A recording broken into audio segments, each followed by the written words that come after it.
Já estamos de volta com o programa Conexão de hoje, sempre em nome de Unimed Marília, cuidar bem da sua saúde. Este é o plano Vitalícia Levíssima Água de Marília, Oral Center Odontologia Especializada e Marília Kart Park na Roque Rainer, ali na Chácara dos Laranjais.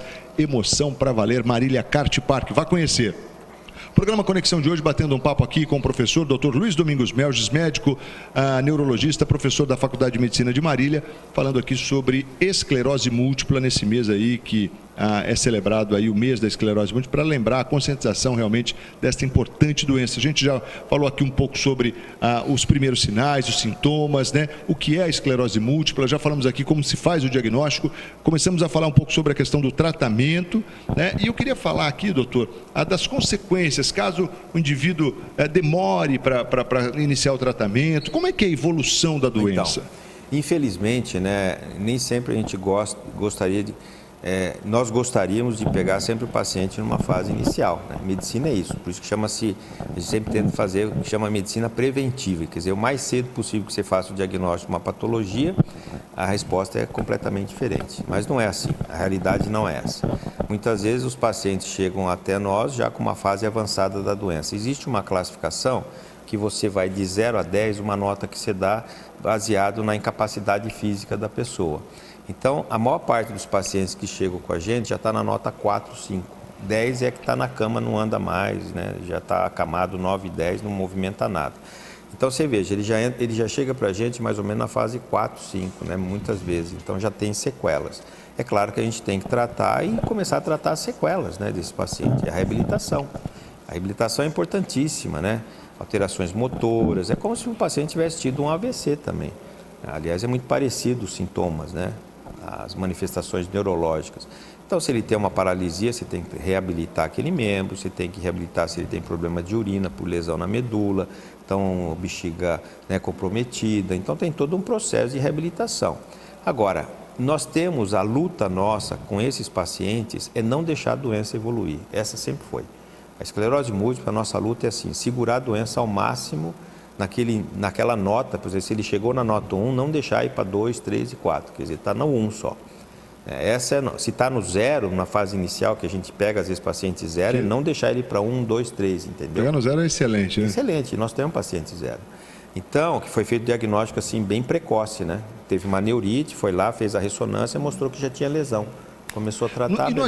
É típica a situação, eu quero até falar um pouco sobre isso, a importância disso, porque, infelizmente, quando nós temos doenças assim, doenças autoimunes e até mesmo algumas outras doenças da senilidade, como o próprio Alzheimer, as pessoas ainda têm uma rejeição a aceitar o diagnóstico. E quer dizer, você ter um diagnóstico de esclerose múltipla, sei lá, aos 28, 30 anos, talvez isso gere realmente, num primeiro momento, um espírito de rejeição. Mas mas é preciso trabalhar bem isso, né? Entender assim, que uma vez diagnosticado, não adianta ser...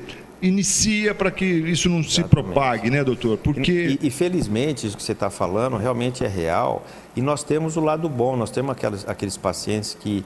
né, eu tenho até um paciente, até um dia ele falou, doutor, se me chamar um dia para ir lá falar no Marcos Vinícius, eu vou. Porque às vezes as pessoas não querem mostrar, né? Ele é procurador federal do Estado, está em Brasília. E eu fiz o diagnóstico nele aqui, ele trabalha lá com o Janot, acho que agora ele está no norte, não me lembro que lugar. Então eu fiz o diagnóstico, ele continua tratando, né? E ele está ótimo, excelente, excelente. Aliás, quando ele foi prestar concurso, o pessoal elogiou, né? Quando ele falou que tinha doença, foi até emocionante, porque todos... Não, que bom que você está lutando, né? Mas ele está ótimo, você olha para ele, não tem nada. Você não fala que tem nada. E ele falou, um dia, se quiser, eu vou lá falar, para estimular as pessoas, né? É fantástico como pessoa, por isso que chegou no ponto... Porque você já combate ela ali na hora, não adianta querer achar que vai sumir sozinho, porque não vai. Ele fala exatamente isso, ele fala que foi graças ao início do tratamento, que, né, no começo ele tinha até dificuldades, nós regrediu as dificuldades que ele tinha com o tratamento. Quando é no comecinho, tudo é mais fácil. Tudo é fácil, né? Então, e quanto mais jovem o paciente, melhor ainda, né? Então, veja, esse é o objetivo do diagnóstico e do tratamento, por isso que a gente não pode bobear, né? o paciente tem que ir atrás, o paciente tem que buscar. Se ele tem uma suspeita e às vezes vai no médico, o médico não desconfiou, ele questiona, fala, pode ser isso, será que não pode? Será que não tem que fazer uma ressonância? A tomografia não faz diagnóstico, tem que falar não faz diagnóstico, entendeu? Porque ainda tem alguns médicos que falam, vamos fazer uma tomografia e tal. Não vai mostrar, tem que ser uma ressonância. Então, eu acho que esse é o ponto principal. Agora, a partir do momento que o paciente está já numa fase mais avançada, você também tem que buscar alternativas do tratamento, não é parar, né? E aí agora voltou novamente as células-tronco, que a Cláudia Rodrigues fez, né? Felizmente. Lá no Einstein, é um grupo que eles estão voltando a fazer até o mês de março. E como ela está atualmente, doutor? Ela melhorou, ela melhorou. Então, eu conversei com um colega, esse colega que acompanha ela, nós tivemos um encontro em São Paulo, lá na Santa Casa, a comemoração de 20 anos que eles montaram o centro lá também, o Centro de Tratamento de Esclerose Múltipla, e me convidaram para fazer uma palestra lá, e eu fui e tinha um colega lá do Einstein que fez o transplante de medula, ele deu uma aula, né? Então, realmente, é uma opção que tem que ser feita, realmente, quando o paciente já está numa fase avançada, que não respondeu mais à terapêutica, e ela estava com 6,5, você imagina, 6,5, ela veio para 5,5. Olha, né? regrediu. Então já regrediu um ponto. 6,5 ela já está cadeirante praticamente, né? Já não está conseguindo andar.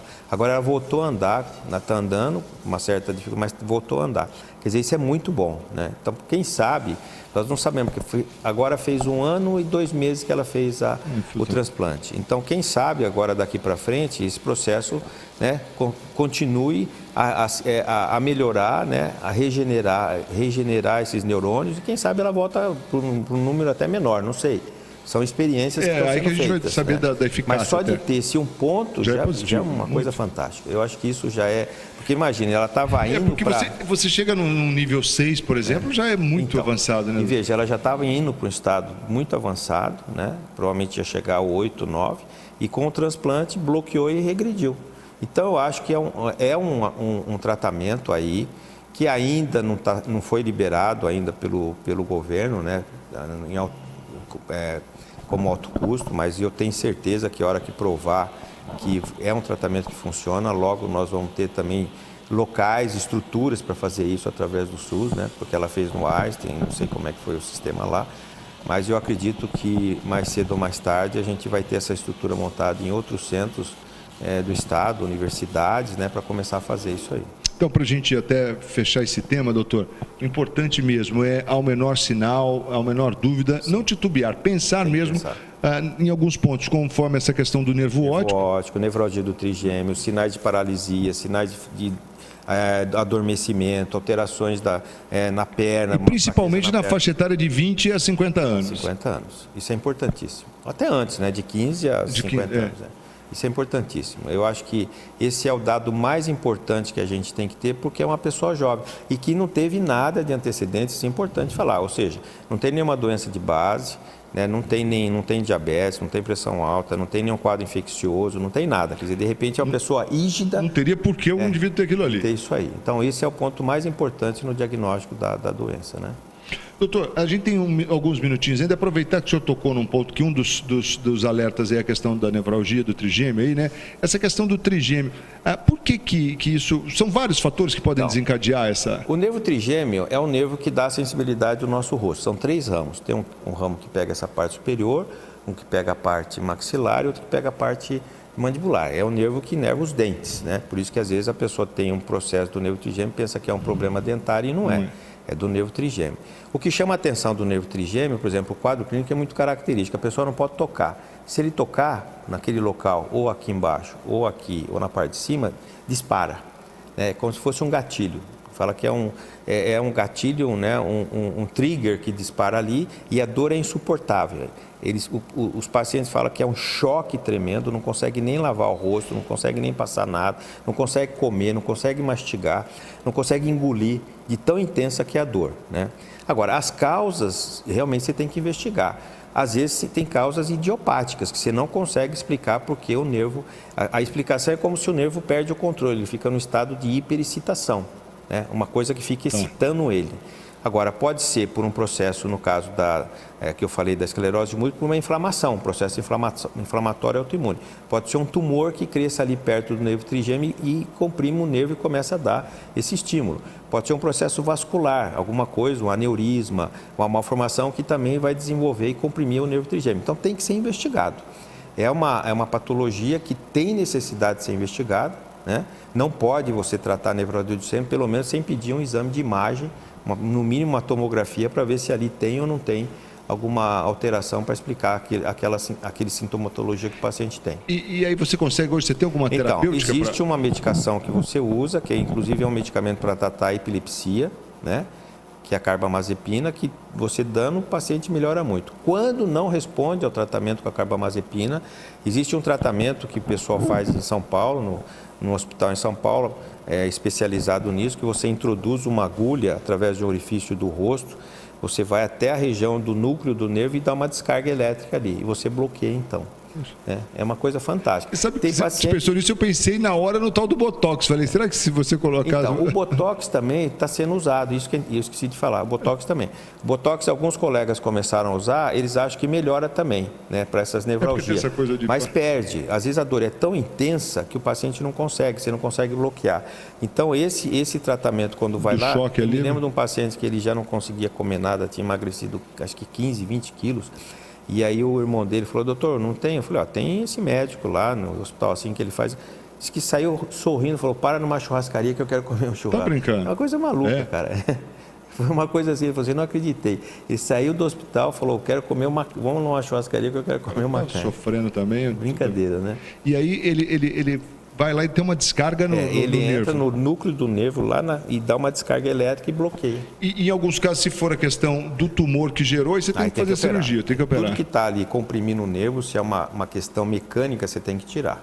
Né? Ou através de cirurgia, ou através de radiocirurgia, mas você tem que tirar aquilo ali. É diferente. Né? Quando é idiopático ou quando é inflamatório, você trata com esses medicamentos. Mas se você vê que tem um mecanismo... E aí é por imagem também? Imagem, tranquilo. Fez a imagem, você vai mostrar isso aí. Certo?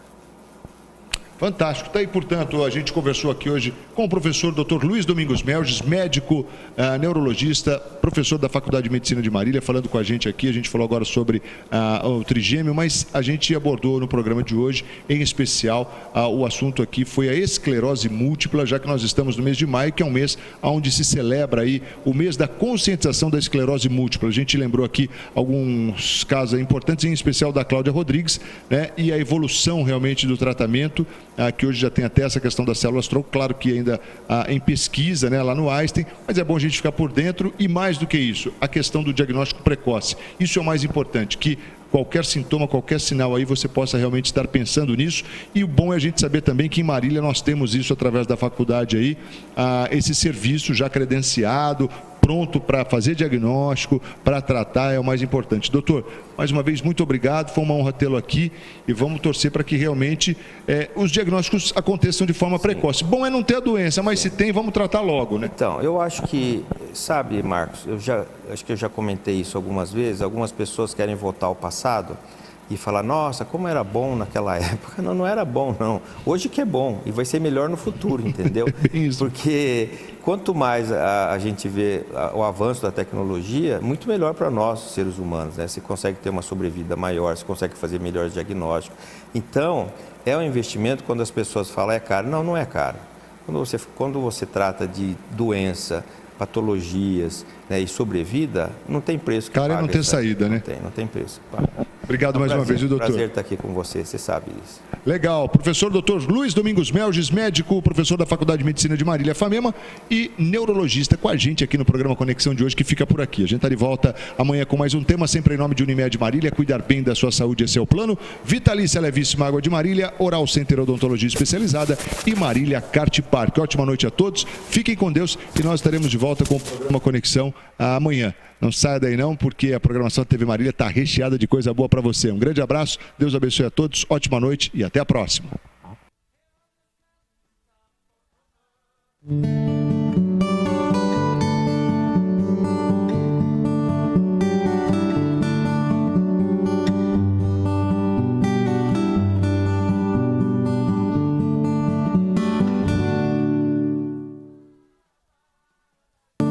Conexão Marília. Oferecimento Oral Center, centro avançado em implantes e estética. E Unimed, esse é o plano.